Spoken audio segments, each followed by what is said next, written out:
Thank you for listening in again. This time we're going to talk about what the Ark is, and to understand we have to go back in time yet again. So, do you remember the tree in Eden representing God's authority as a lawmaker? Now, who's a lawmaker? In earlier days it was the king. If you have no law, you have no authority to reign. Did you know that? If the laws of my country was removed, so would it be with the state's right to judge.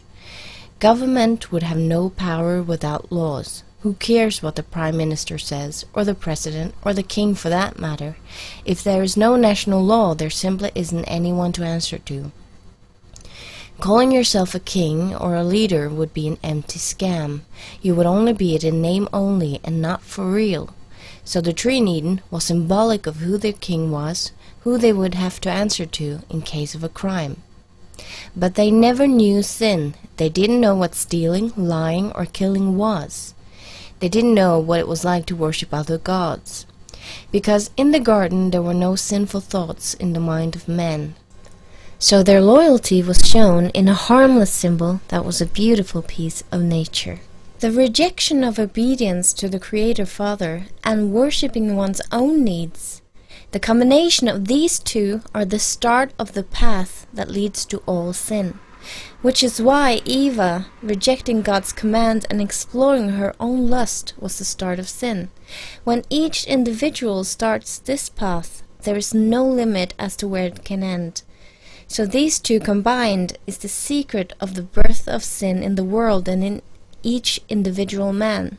So this is why what started by the tree ended up with the world in sin. But now men knew sin. The secret of sin was out, a secret that remained while the tree stood untouched in Eden. But now it was out and God could define it. He couldn't just as well tell Adam and Eve, "Thou shalt not kill," because then he would just have put the idea of murder into their heads. You know, it's like it is with a child. If you tell him not to do something he hadn't even thought of yet, you have planted the idea into the child's head, and he's more likely to do it now than before you told of it. If God had defined sin to Adam and Eve, he himself would have put the idea of sin into their heads. But remember the law, the definition of sin was already written in the sanctuary in heaven. We know this because it already existed when they were building the replica of the sanctuary on earth. But the heavenly sanctuary was unrevealed because it wasn't relevant. So the tree in Eden defined sin without revealing sinful nature. The tree is a match with the Ten Commandments. One is hiding the knowledge of good and evil, the other define it. The tree was forbidden to touch and eat from, so it could prevent sinful nature to be known, and the law defined sin.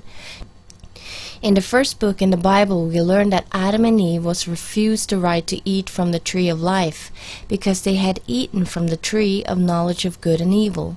They were cast out of the garden, and cherubs was guarding the entrance.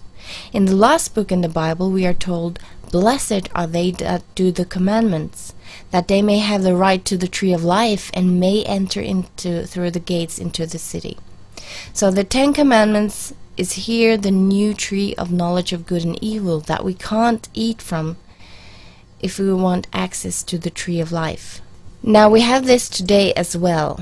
If a king owns land away from where his home is, he leaves his seal and his law on that place. Then a group of judges and people are elected and make sure the law is respected by the inhabitants.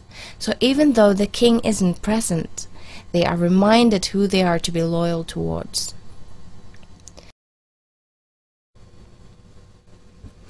God did not copy the ways of man, but this way of government is inspired by God, according to Romans 13, 1-2.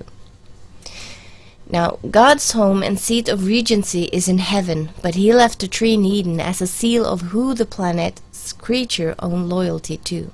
And after the flood, this tree was no longer present on earth.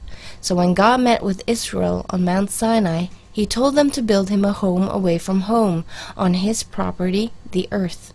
He didn't choose Israel to be his only people to reign. No, his plan was greater and worldwide. He said, "Now therefore, if ye will obey my voice indeed, and keep my covenant, then ye shall be a peculiar treasure unto me above all people, for all the earth is mine. And from Exodus, and ye shall be unto me a kingdom of priests and a holy nation. They were elected to represent him to the world. He says about the building of the Ark of the Covenant, and thou shalt put the mercy seat above upon the ark, and in the ark thou shalt put the testimony that I shall give thee. And there I will meet with thee, and I will commune with thee from above the mercy seat, from between the two cherubims which are upon the ark of the testimony, of all things which I will give thee in commandment unto the children of Israel. This does not mean he was no longer king in heaven. It only means he claims to be the supreme judge on earth. The Ark of the Testimony became a symbol of who it is that judges man and who the world owns their loyalty to. And he set a people aside to take care of it, a people of priesthood or protectors. So between the cherubims of the ark, God would reign over his people. Now this is important. Why would God reign from the ark? We have gone back to what we just talked about. Without a law, there is no authority. So to be able to reign and to be able to call himself a king, he has to have a law that seals his kingship, just like the tree. In the law that was underneath where he would appear was 4 commandments telling about man's responsibility to him as their king. The 6 other laws explained how we were to treat each other. The 4th commandment, and for some it's the 3rd, because people have changed God's law later, but in the original law, as it is written in Exodus chapter 20, this is the 4th commandment. And in this commandment, he gives the reason for his right to reign over us. It says that he is the creator of the heaven and the earth, and because he is the creator, we must keep this day, the Sabbath day, as a memorial of his kingship. Now the 4th commandment contains God's name, the area of his reign, and his title.